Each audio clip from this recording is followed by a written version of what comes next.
आपल्या रोजच्या वापरातल्या एका साध्या तंत्रज्ञानामध्ये, एका शांत आवाजात आयुष्य बदलून टाकणारा एक महत्वाचा धडा दडलेला आहे. हे कधी जाणवलंय का?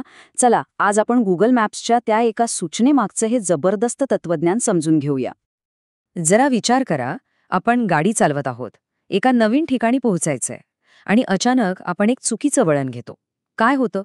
मनात एक क्षणभर का होईना पण गोंधळ उडतोच नाही का? पण लगेचच कानावर एक ओळखीचा शांत आवाज येतो. हाच तो आवाज. मार्ग पुन्हा मोजत आहे. यात कुठलाही राग नाही, निराशा नाही किंवा मी तर सांगितलं होतं असा टोमणा तर अजिबात नाही. फक्त एक शांत, सोपा उपाय. आणि खरं सांगायचं तर या एका साध्या सूचनेमध्येच आयुष्याचं एक मोठं रहस्य दडलेलं आहे. आजकाल गुगल मॅप्स आपल्यासाठी किती महत्वाचं आहे हे काही वेगळं सांगायला नको. आपण कुठेही जायचं ठरवलं की ठिकाण टाकतो आणि मॅप्स आपल्याला रस्ता दाखवतो. पण समजा त्या प्रवासात आपण चुकलो किंवा पुढे रस्ताच बंद निघाला, तर मॅप्स कधी आपल्याला दोष देतं का? नाही. विचार करा, कुठलीही टीका न करता, कोणतीही नकारात्मकता न दाखवता, फक्त ध्येयावर लक्ष ठेवून एक नवीन मार्ग शोधणं. जीपीएसची हीच पद्धत आपल्या आयुष्यासाठी किती मोठी प्रेरणा आहे, नाही का? चला तर मग ही संकल्पना आता आपण तंत्रज्ञानाच्या पलीकडे नेऊया आणि आपल्या आयुष्याला लावून बघूया.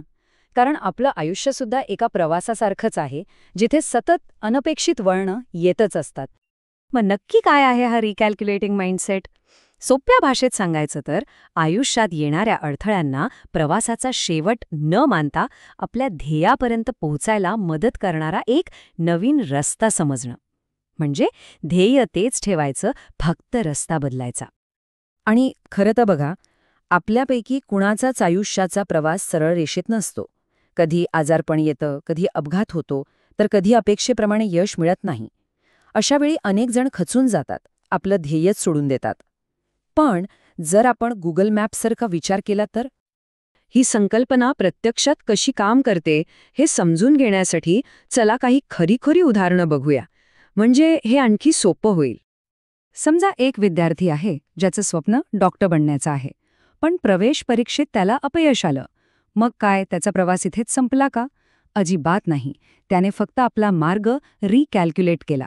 आता तो फिजिओथेरपी, फार्मसी किंवा नर्सिंगसारख्या क्षेत्रात जाऊन तितकाच यशस्वी होऊ शकतो.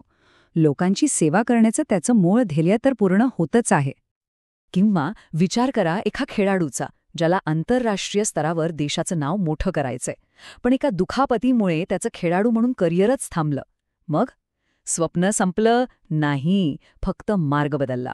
आता तोच खेळाडू एक उत्तम प्रशिक्षक किंवा विश्लेषक बनून त्याच खेळासाठी आपलं योगदान देऊ शकतो. म्हणजे बघा, या दोन्ही उदाहरणांमध्ये एक गोष्ट अगदी स्पष्ट आहे. त्यांचं मूळ ध्येय, मग ते आरोग्य सेवेचं असो किंवा खेळाचं, ते तसंच राहिलं. बदलला तो फक्त त्या ध्येयापर्यंत पोहोचण्याचा मार्ग.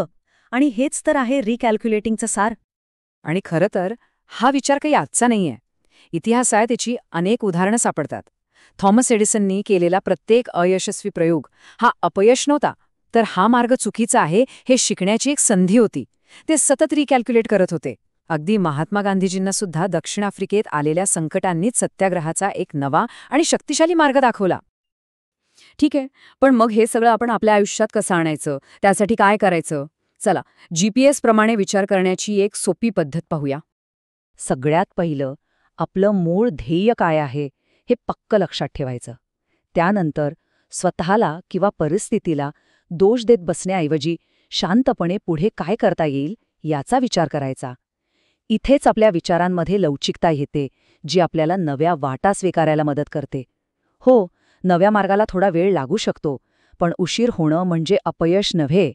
आणि सर्वात महत्त्वाचं म्हणजे या नव्या प्रवासात मिळणाऱ्या अनपेक्षित संधी आणि अनुभवांसाठी आपलं मन खुलं ठेवायचं. आणि हे फक्त करिअर किंवा शिक्षणापुरतं मर्यादित नाही. आपल्या नात्यांमध्ये सुद्धा हे लागू होतं.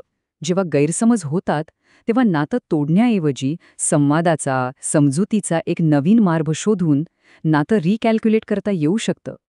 तर मग या सगळ्याचा अर्थ काय?